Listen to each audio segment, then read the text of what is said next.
Oy, happy Ibon mga kapakpak ko. Good news. Good news. Ano bang araw ngayon, San? Wednesday. Happy Ibon, Ma'am Candice. Pag wala alam trabaho eh. Hindi mo na alam yun nga. Ma'am Candice, thank you so much. So, biyaheng ano to, Ortigas. Labas tayo, San. Labas tayo.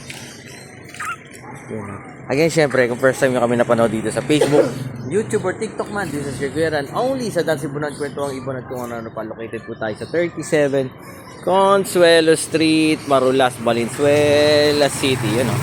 Pwede kayo dumapo rito from Monday to Saturday, 8 a.m. hanggang 8 p.m. ng gabing gundo naman talaga nito. Ma'am Candice, thank you so much ha. Yun o. Ngayon na kagad si BS Brand. Kita na yung kulay rin. Siyempre, dadalhin ng pizza natin, Kuya. All the brand house. Ma'am Candice, thank you so much for trusting Dan Cebunan. Again, siyempre, kung nagtatanong kayo, kapakpak, kung ano yung pinapakain natin dito, siyempre, ito lang. Exclusive lang po. Ito, sariling formula natin ng Dan Cebunan. Power up and feeding formula. Yan. Bilis laki, tibay butong, ganda balahibo.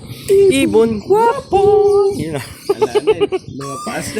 Okay, kapakpak, available po yan sa mga online store natin. Nandiyan sa taas ng caption, Lazada, TikTok at Shopee. Grabe naman kayo.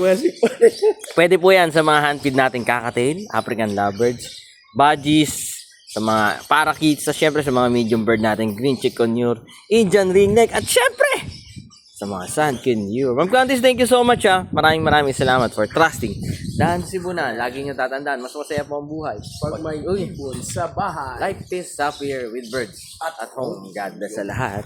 Bye-bye. Syempre, point of view. Ilalagay natin siya sa mahiwaga. Yan o. Ma'am Candice, thank you so much again.